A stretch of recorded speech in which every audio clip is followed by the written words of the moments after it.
করে মরে গেলে যখন আমি হয়ে যাব লাশ, বন্ধু বান্ধব ছেড়ে দেবে সবাই আমার পাশ। কেউ বলবে বাস কাটো অতি তাড়াতাড়ি, কেউ বলবে মাটি দিয়ে যাব কখন বাড়ি। আজ আমি জীবিত বলে সবাই আমার আপন, মরণকালে সঙ্গী হবে ওই সাদা কাফন আমার, মরণকালে সঙ্গী হবে ওই সাদা কাফন। ঠিক কিনা বলেন? আলহামদুলিল্লাহ রাব্বিল আলামিন।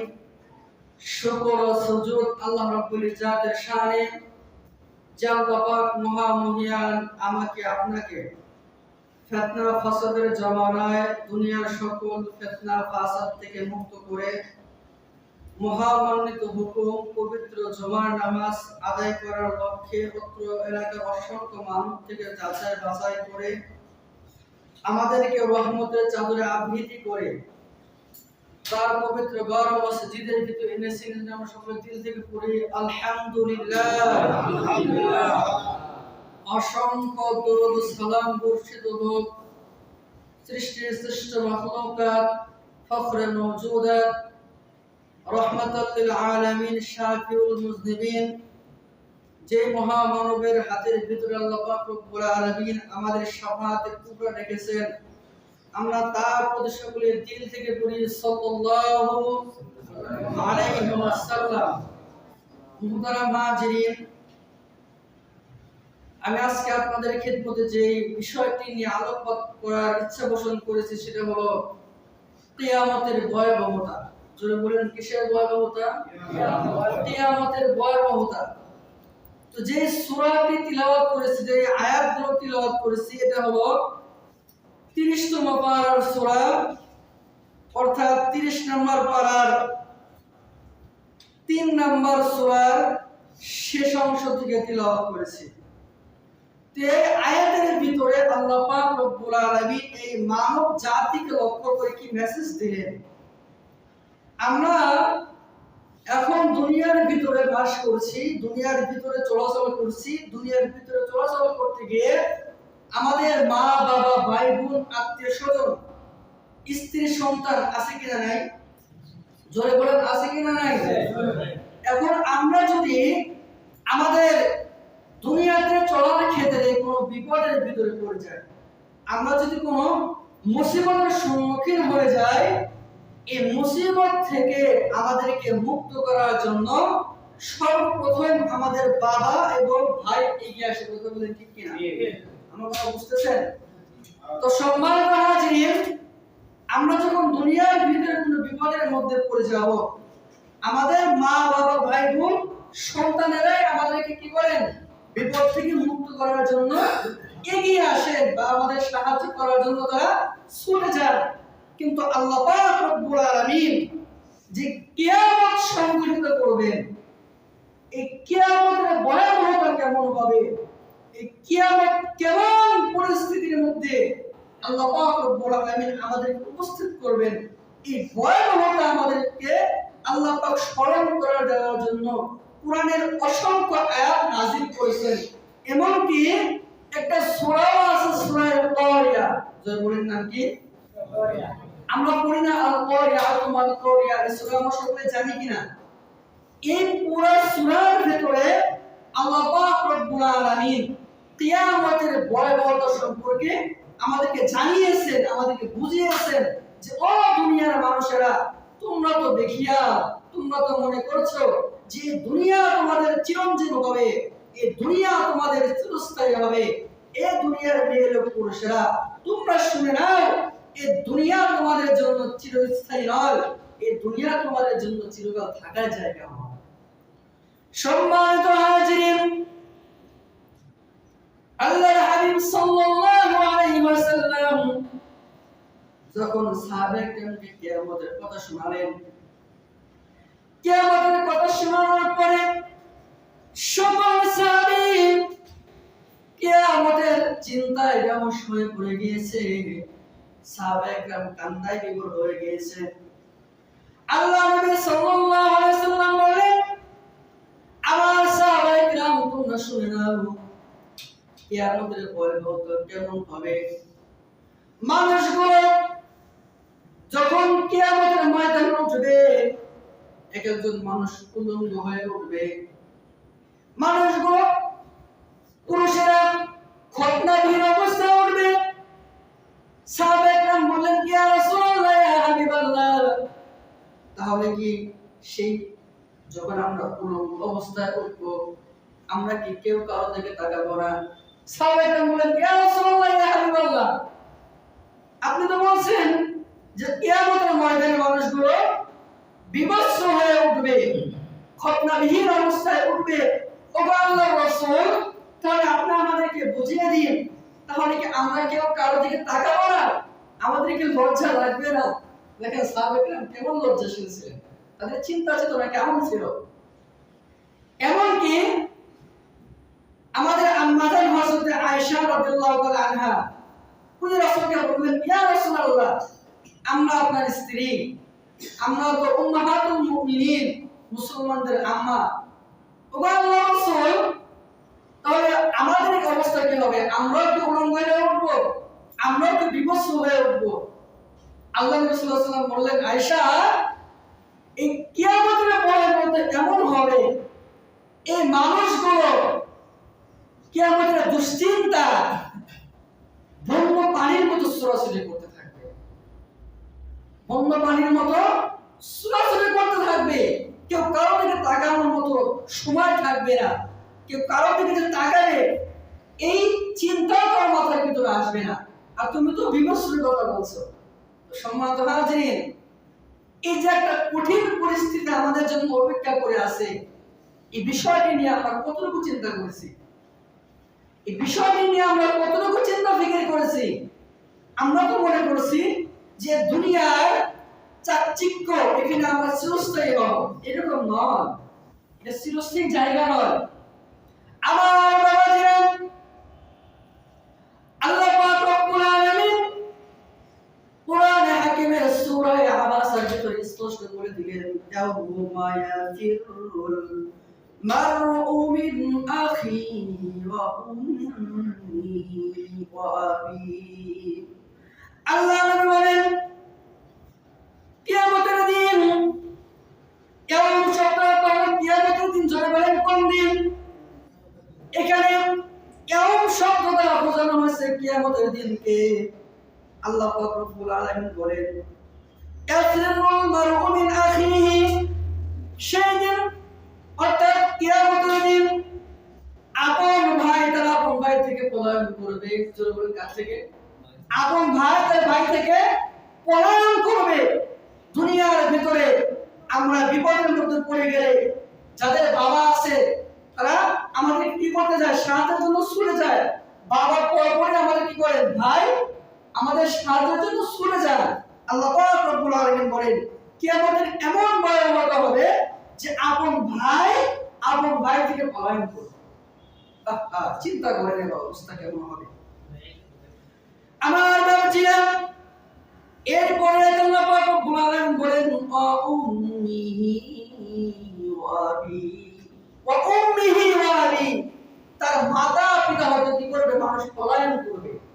সন্তান তার মাতা পিতা থেকে, উম্মিহি তার মাতা থেকে, ওয়া আবিহি এবং তার পিতা থেকে পলায়ন করতে থাকবে। এই দুনিয়ার মানুষেরা, এই যে আজকে দুনিয়ার এত সম্পদ, এত চিন্তা, বিল্ডিং করব, জমি করব, বাড়ি করব, গাড়ি করব, এই কার জন্য করছেন আপনি? আল্লাহর কোরআনকে মিথ্যা? জোরে বলে মিথ্যা? কোরআন মিথ্যা। এই কোরআন প্রমাণ করে দিল কিয়ামতের ভয়াবহতা দেখে আমাদের সন্তানগুলো আমাদের থেকে পলায়ন করতে থাকবে, আমাদের মা বাবা আমাদের থেকে পলায়ন করতেছে। একবার চিন্তা করেছেন? এই দুনিয়া কার জন্য? দুনিয়া চিরস্থায়ী নয়। আমার বাচ্চারা, এরপরে আল্লাহ পাক রব্বুল আলামিন বললেন ওয়াসাহিবাতিহি ওয়া বানি, ওয়াসাহিবাতিহি ওয়া বানি, তার স্ত্রী সন্তান থেকে মানুষ পলায়ন করবে। আজকে যে স্ত্রীর জন্য আপনি হালাল হারামের পরোয়া করলেন না, আজকে যে স্ত্রীকে খুশি করার জন্য আপনি মা বাবা অবাধ্য হয়ে গেলেন, ও আমার মানিকগঞ্জের মুসলমান, সেই স্ত্রী আপনাকে দুনিয়ার কিয়ামতের দিন কি করবে না? ধরা দিবে না। আজকে যে সন্তানের উজ্জ্বল ভবিষ্যৎ চিন্তা করে আপনি অফিসে চাকরি করে ঘুষ খাওয়ার মধ্যে চিন্তা ভাবনা করলেন না, সুদের মধ্যে চিন্তা ভাবনা করলেন না, মানুষকে ঠকাতে চিন্তা ভাবনা করলেন না, কেবলমাত্র শুধুমাত্র আপনার সন্তান যাতে একটু ভালোভাবে থাকতে পারে এই চিন্তা করে আপনি ইয়াতীমকে কতটা দিতে দ্বিধাবোধ করলেন না। আল্লাহর কোরআন বলে কিয়ামতের দিন আপনার এই স্ত্রী এবং সন্তান আপনার থেকে পলায়ন করবে। চিন্তা করেছেন অবস্থা? তাহলে আমরা জানলাম ভাই ভাই থেকে পলায়ন করবে, মা বাবা থেকে পলায়ন করবে, স্ত্রী সন্তান থেকে পলায়ন করবে। এত কিছু কেন করবে? আল্লাহ পাক স্পষ্ট ফুটিয়ে দিলেন, আল্লাহ পাক স্পষ্ট বুঝিয়ে দিলেন যে এই অবস্থা কেবলমাত্র হবে ওই জন্য, সেটা হলো লিকুল্লি ইমরিইন মিনহুম ইয়াওমাইযিন শানুন ইউগনি, সেই দিন প্রত্যেকেই নিজ নিজ চিন্তায় ইয়া নাফসি বলতে থাকবে। আমার ভাইরা, কিয়ামতের কঠিন মুসিবত যখন কায়েম হয়ে যাবে, মানুষগুলো ছুটতে থাকবে হযরত আদম আলাইহিস সালামের দিকে, বলবে আমাদের বাবাজি, আপনি তো আমাদের পিতা, আজকে আমরা মুসিবতের মধ্যে পড়ে গেছি, আজকে আপনি আমাদের জন্য সুপারিশ করেন। হযরত আদম বলবেন ইয়া নাফসি ইয়া নাফসি, আমি পারবো না, আল্লাহর কাছে আমি সুপারিশ করতে পারবো না, কেননা আমি একটা ভুল করেছিলাম, যার কারণে সেই ভুলের কথা চিন্তা করে আজকে আমি আদম ইয়া নাফসি বলতেছি। তোমরা যাও হযরত মূসার কাছে যাও, দেখো তোমরা তার কাছ থেকে কোনো সুপারিশ পাও কিনা। আমার বাবাজিরা, আল্লাহ পাক রব্বুল আলামিনের ওই সকল বান্দারা, অর্থাৎ আমরা সবাই যাব হযরত মূসা আলাইহিস সালামের কাছে, বলবো আল্লাহর কারীম, আপনি তো আল্লাহর কাছে দুনিয়ার ভিতর থেকে কথা বলেছেন, আজকে আমাদের জন্য একটু সুপারিশ করেন। আল্লাহ নবী হযরত মূসা বলবেন ও দুনিয়ার মানুষেরা, আমি পারবো না, দুনিয়ার ভিতরে আমি একটা ভুল করেছিলাম, আমি পারবো না, দুনিয়ার ভিতরে আমি একটা ভুল করেছিলাম, সেই ভুলের কথা চিন্তা করে আমি আজকে ইয়া নাফসি বলছি যে আমার অবস্থা কি হয়, আমার অবস্থা কি হয়। আসলে নবীরা ভুল করেন নাই, আমি এটা আপনাদেরকে বোঝানোর জন্য বলছি। নবীরা মাসুম, আমার কথা আপনারা কেউ আবার ভুল বুঝিয়েন না যে হুজুর নবীদেরকে ভুলের তহমত দিলেন, এরকম না। নবীরা মাসুম, এটা আমাদের আহলে সুন্নাত ওয়াল জামাতের আকীদা। এরপরে যখন সর্বশেষ মানুষ ছুটাছুটি করতে করতে হযরত ঈসা আলাইহিস সালামের কাছে যাবেন যে আল্লাহর নবী, আপনি একটু আমাদের জন্য সুপারিশ করেন, আল্লাহ যেন আমাদের জন্য একটা ব্যবস্থা করে দেন, আমাদের জন্য বিচার কার্য আল্লাহ পাক সম্পূর্ণ করে দেন। আমার বাবাজিরা, আল্লাহর পয়গম্বর হযরত ঈসা আলাইহিস সালাম মানুষগুলোকে ওখান থেকে সরিয়ে দিবেন এবং পরামর্শ দিয়ে দিবেন, তোমরা যাও, দেখবা ওইখানে একজন ব্যক্তি সিজদায় পড়ে কেবলমাত্র শুধুমাত্র ইয়া নাফসির পরিবর্তে ইয়া হাবিব উম্মতি বলতেছে, তোমরা তার কাছে চলে যাও। সুবহানাল্লাহ বলেন না? ইয়া নাফসির পরিবর্তে কেবলমাত্র শুধুমাত্র কিয়ামতের কঠিন মুসিবতের সময়ে একজন ব্যক্তি বলতে থাকবেন ইয়া হাবিব উম্মতি, ইয়া হাবিব উম্মতি, আয় আল্লাহ আমার উম্মতকে মাফ করে দেন, আয় আল্লাহ আমার উম্মত, ও দুনিয়ার মানুষেরা তোমরা তার কাছে চলে যাও। সেই ব্যক্তিটা আর কে হয়? সেই ব্যক্তিটা হলেন আমার আপনার রাসূল জনাবে মুহাম্মদ রাসূলুল্লাহ সাল্লাল্লাহু আলাইহি ওয়াসাল্লাম। এবার আসেন, রাসূলের শাফাআত যদি আমাদের কবলে আমরা লিখতে চাই, তাহলে আমার কথা বুঝে থাকলে বলেন রাসূলের শাফাআত আমরা পাবো রাসূলের কথা মানার কারণে নাকি অমান্য করার কারণে? জোরে বলেন, মানার কারণে অমান্য করার কারণে? আজকে যদি আমাদেরকে একটা মনে করেন আমাদের এখানে আমাদের এমপি সাহেব আসলেন, ওখানে কিছু টোকেনের ব্যবস্থা করা হলো, যে টোকেন যার কাছে থাকবে সে সমাবেশের ভিতরে আসতে পারবে বা ঢুকতে পারবে, যে দেখাতে পারবে সে ঢুকবে, যে দেখাতে পারবে না সে ঢুকবে না। কথা বুঝে থাকলে বলে যার কাছে টোকেন আছে কেবলমাত্র শুধুমাত্র সে ওই মজলিসের ভিতরে ঢুকতে পারবে, আর যার কাছে নাই সে কি করতে পারবে না, ঢুকতে পারবে না। তো এবার আল্লাহর হাবিব সাল্লাল্লাহু আলাইহি ওয়াসাল্লাম বলেছেন আমরা যদি তার শাফাআত পেতে চাই তাহলে তার কথা আমাদেরকে মানতে হবে, তার সুন্নাত আমাদেরকে আঁকড়ে ধরতে হবে। মুহতারাম হাজিরিন, বিবাহ না করে যেমন বৈধ সন্তানের বাবা হওয়ার আশা করা বোকামি, ঠিক তেমনি দুনিয়ার ভিতরে সারা জীবন আল্লাহর অমান্য হয়ে রাসূলের কথা অমান্য করে রাসূলের শাফাআতের আশা করাও বোকামি। আপনি মনে করতে পারেন রাসূল রাহমাতুল লিল আলামিন আর আল্লাহ হলো রব্বুল আলামিন, আল্লাহ হলো রহিম। ওমিয়া দুনিয়ার ভিতরে আল্লাহ হলো রহিম, কিন্তু আখিরাতের ভিতরে আল্লাহ কি হবেন? বললাম দুনিয়ার ভিতরে আল্লাহ হলেন রহমান। অর্থাৎ এখানে মুমিন ও মুমিন, মুসলিম ও মুসলিম, আল্লাহ পাক সবাই প্রতিটি করেন, দয়া করেন দুনিয়ার ভিতরে, কিন্তু আখিরাতের ভিতরে আল্লাহ রহমান থাকবেন না। আখিরাতের ভিতরে আল্লাহ রহমান থাকবেন না। ওই দিন আল্লাহ পাক রব্বুল আলামিন হয়ে যাবেন রহিম। কি হবেন? রহিম, অর্থাৎ প্রতিদান দানকারী। কি দানকারী? প্রতিদান দানকারী। ওই দিন আল্লাহ পাক রব্বুল আলামিন তাদের উপরে দয়া করবেন যারা দুনিয়ার ভিতরে তার প্রতিদান পাওয়ার আশায়, তার থেকে ভয় পাওয়ার আশায়, যে তার ভয়ে গুনাহ থেকে বেঁচে থেকেছে, যে তার ভয়ে দুনিয়ার ভিতরে তার গোলামি করেছে। আল্লাহ পাক রব্বুল আলামিন কিয়ামতের কঠিন মুসিবতের দিন ওই রহিম নামের বরকতে তাদের কি করবে? প্রতিদান দান করবে। এবারে চিন্তা করেন যে আমরা তো মনে করছি যে আল্লাহ রহমান রহিম, হয়তোবা এই নামের খাতিরে আমরা মাপ পেয়ে যাব। এটা চিন্তা করা বোকামি। আপনি দুনিয়ার ভিতরে আল্লাহর বিধান পালন করবেন না, আপনি দুনিয়ার ভিতরে রাসূলের দেখানো পথ অনুযায়ী চলবেন না, অথচ আপনি চিন্তা করে বসে আছেন যে জান্নাতে যে তো সহজে পেয়ে যাবে। হ্যাঁ, জান্নাত পাবে ঠিক, আল্লাহর ওয়াদা যে মুমিনরা জান্নাতে হবে ঠিক, কিন্তু যখন সে তার যত উপযোগী শাস্তি পাবে তারপর সে জান্নাতে যাবে। এর একটা অবস্থা কি হবে? আপনি আমরা এক সেকেন্ড জাহান্নামে আগুন সহ্য করতে পারবো? কথা বলেন পারবো? বলতে পারেন হুজুর এক সেকেন্ড কোনো ব্যাপারই না। তাহলে এই কোনো ব্যাপারই না এই চিন্তা যে করেন, সামান্যতম দুনিয়ার একটা পরিবারের ভিতরে আপনার হাতটা কিছু সেকেন্ডের জন্য রেখে দেন, অল্প সময়ের জন্য রেখে আপনি পরীক্ষা করেন যে হ্যাঁ আমি জাহান্নামের আগুন সহ্য করতে পারবো যদি দুনিয়া থেকে সহ্য করতে পারি। অমিয়া দুনিয়ার ভিতরে তো আমরা সহ্য করতে পারবো না।